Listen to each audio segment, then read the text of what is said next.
Welcome to Sairam kitchen. ఈరోజు మనం చేయబోయే రెసిపీ వచ్చేసి రవ్వ దోశ అండి. ఇది మనం చాలా సింపుల్గా చేసుకోవచ్చు.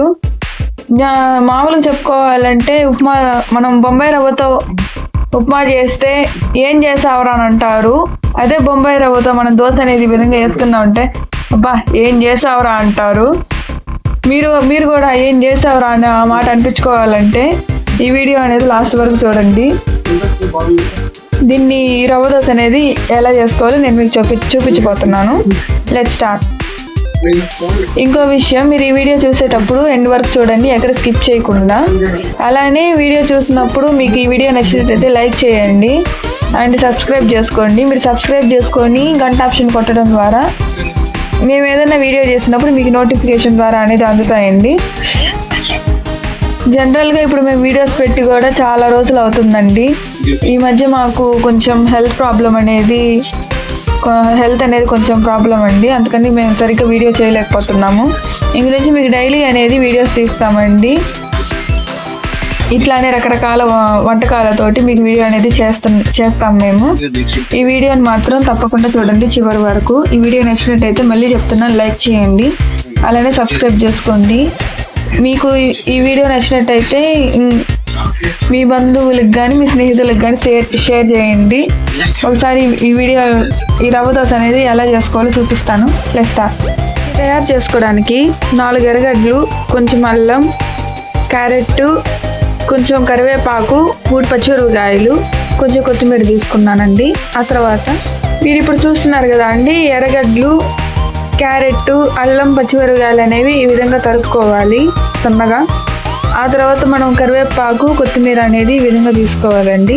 ఇప్పుడు మనం చేయబోయే ప్రాసెస్ ఏంటంటే, ఇప్పుడు నేను ఒక స్టీల్ గిన్నె తీసుకొని దీంట్లో 1/4 కప్పు సూజీ రవ్వ అనేది వేసుకుంటున్నానండి. ఆ తర్వాత నేను బొంబాయి రవ్వ అనేది తీసుకున్నాను కదా అండి, ఒక చెంబుతోటి. దీని సగానికి నేను మైదా పిండి అనేది తీసుకుంటున్నానండి. ఇప్పుడు ఇందులో వేసుకుంటున్నాను. ఆ తర్వాత మనం చేయబోయే ప్రాసెస్ ఏంటంటే, అలానే ఇందాక మనం మైదా పిండి అనేది తీసుకున్నాము అంతే క్వాంటిటీతో మనం బియ్యం పిండి అనేది కూడా తీసుకోవాలండి. ఆ తర్వాత ఈ పిండికి సరిపడి మిరియాల పొడి అనేది దీంట్లో వేసుకుంటున్నానండి. 1 స్పూన్ జీలకర్ర, తగినంత ఉప్పు అనేది ఇందులో వేసుకోవాలండి. ఆ తర్వాత ఇప్పుడు మనం వేసుకున్నాం కదా అండి బియ్యం పిండి, మైదా పిండి అనేది, ఇది మొత్తం బాగా కలిసేంత వరకు కలుపుకోవాలండి మొత్తం. ఇప్పుడు మనం కొంచెం నీళ్ళు పోసుకుంటూ దీన్ని మజ్జిగ మనం ఎలా చేసుకుంటామో ఆ విధంగా కలుపుకోవాలి. ఎంత పలచగా అంటే అంత పలచగా ఉండాలి. మనము ఇది కలుపుకునేటప్పుడు ఎలాంటి ఉండలు లేకుండా చూసుకోండి. ఈ వీడియోలో చూస్తున్నారు కదా, మీరు ఇప్పుడు చూస్తున్నారు కదా అండి, దీన్ని ఈ విధంగా పలచగా అనేది కలుపుకోవాలి. చూడ్డానికి మజ్జిగ మనం ఎలా కలుపుకుంటామో అలా ఉంది చూడ్డానికి. ఎలాంటి ఉండలు లేకుండా జాగ్రత్తగా కలుపుకోండి, చూసుకోండి 1-2 సార్లు. అలానే ఉప్పు కూడా చెక్ చేసుకోండి. మాకైతే ఉప్పు కరెక్ట్గా సరిపోయింది, ఎందుకంటే నీళ్ళు కలిపేటప్పుడు మనకు ఉప్పు అనేది కొంచెం తక్కువ కావచ్చు. ఇట్లా మనం నీళ్ళు పోసుకున్న తర్వాత ఒకసారి ఉప్పు అనేది కూడా చూసుకోండి. నేను కొంచెం పిండి అనేది ఒక గిన్నెలోకి తీసుకుంటున్నానండి. ఆ తర్వాత మనం ఏం చేయాలంటే, ఇప్పుడు మీరు ఈ గిన్నెలో చూస్తున్నారు కదా, ఇంతకు నేను తీసుకున్న కొత్తిమీర, కరివేపాకు, క్యారెట్, తరిగి పెట్టుకున్న ఎర్రగడ్డలు,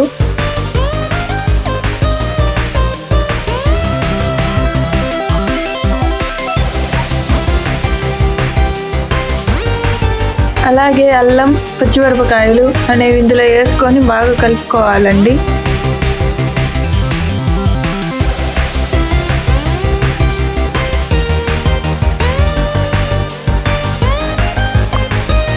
ఇది మొత్తం బాగా కలిసింది అనుకున్న తర్వాత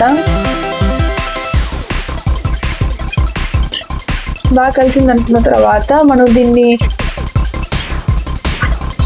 ఒక 10 నిమిషాల వరకు నానబెట్టుకోవాలండి. ఇప్పుడు నేను దీన్ని ఒక 10 నిమిషాల వరకు నానబెడుతున్నాను. చూస్తున్నారు కదా ఫ్రెండ్స్, 10 మినిట్స్ తర్వాత మనకి పిండి అనేది ఈ విధంగా వచ్చింది.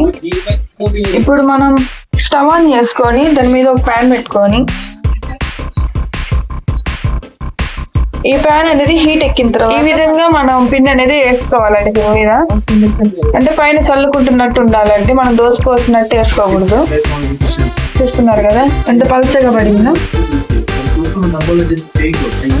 ఎంత పలుచగా ఉంటే అంత బాగుంటుందండి.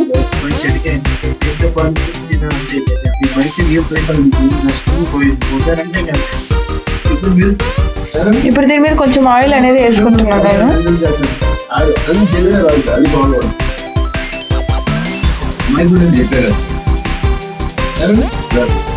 కొద్దిసేపటి మనకు కొంచెం కాలినట్టు అనిపించిన తర్వాత మనం దీన్ని కొంచెం కొంచెంగా చూస్తున్నారు కదా ఫ్రెండ్స్ ఎలా వచ్చిందో.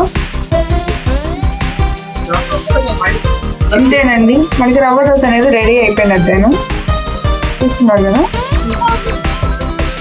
అయిపోయిందండి. ఇంకేను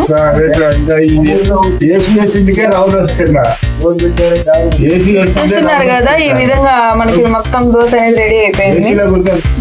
మనం ఇప్పుడు పిండి తీసుకునేటప్పుడు ఈ విధంగా మనం దోశ పిండి తీసుకున్నట్టు అడుగు నుంచి తీసుకోకుండా పైన తీసుకొని మనం ఈ విధంగా పోసుకోవాలండి. మళ్ళీ మీకు ఇంకొకసారి అనేది చూపిస్తున్నాను. ఇలా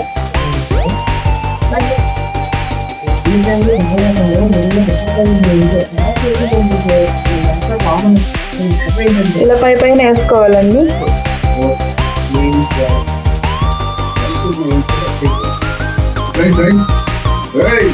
మనం నీళ్ళు పోస్తున్నట్టు పోసుకోవాలి.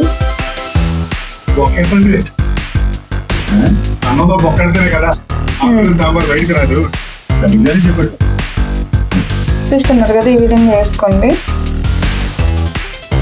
మీకోసం మళ్ళీ ఇంకొకటి అనేది వేసి చూపిస్తున్నానండి. ఇది కూడా మనకి కొంచెం కాలింది అన్నట్టుగా అనిపించిన తర్వాత మనం కొంచెం అటు దోశ అనేది కొంచెం రివర్స్ తిప్పాలండి. చూస్తున్నారు కదండి ఈ విధంగా మనకి కాలినట్టు అనిపించిన తర్వాత మనం కొంచెం చిన్నగా రివర్స్ తిప్పుకోవడానికి ట్రై చేయాలండి. చూస్తున్నారు కదండి రివర్స్ తిప్పిన తర్వాత దోశ అనేది మనకి ఈ విధంగా వచ్చింది. ఇప్పుడు మళ్ళీ ఇంకొంచెం అనేది నేను ఆయిల్ వేసుకుంటున్నాను. ఇంక ఇట్లా ఉన్నప్పుడు ఒక 2 minutes ప్యాన్ మీద ఉంచి తర్వాత దీన్ని తీసేసుకుంటే మనకి రవ్వ దోశ అనేది రెడీ అయిపోతుందండి. చూస్తున్నారు కదా ఇప్పుడు ఈ రవ్వ దోశ దీనిలో నేను అల్లం పచ్చడి కొంచెం టమాటా పచ్చడి అనేది వేసుకున్నానండి. దీంట్లో మనం చట్నీ అనేది కూడా నంచుకోవచ్చు, కానీ మాకు అల్లం పచ్చడి అంటే ఇష్టం అండి దోశల్లోకి. అందుకని నేను కొంచెం అల్లం పచ్చడి టమాటా పచ్చడి అనేది వేసుకున్నాను. ఇప్పుడు ఈ రవ్వ దోశ అనేది మా నాన్నగారు ఎలా ఉందో టేస్ట్ చేసి చెప్పబోతున్నారండి. Let's start. రైలే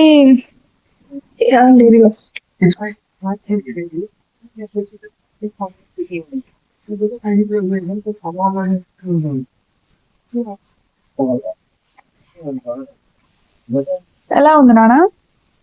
రవ్వ దోశ చాలా బాగుందండి, చాలా టేస్టీగా ఉంది అసలు.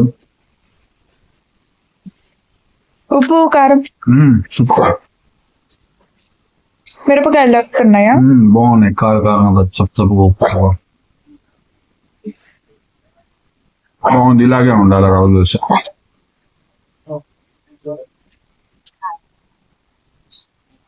బొంబాయి రవ్వతో దోశ అంటే ఏం దోలే ఎలాగుంటుందో అనుకున్నాం, కానీ బొంబాయి రవ్వతో దోశ చూస్తే ఇదండి దోశ అనే టైప్ లో రవ్వ దోశ అదిరిందండి. Super super super. వీడియో నచ్చినట్టయితే లైక్ చేయండి, సబ్స్క్రైబ్ చేయండి, షేర్ చేయండి. Thank you.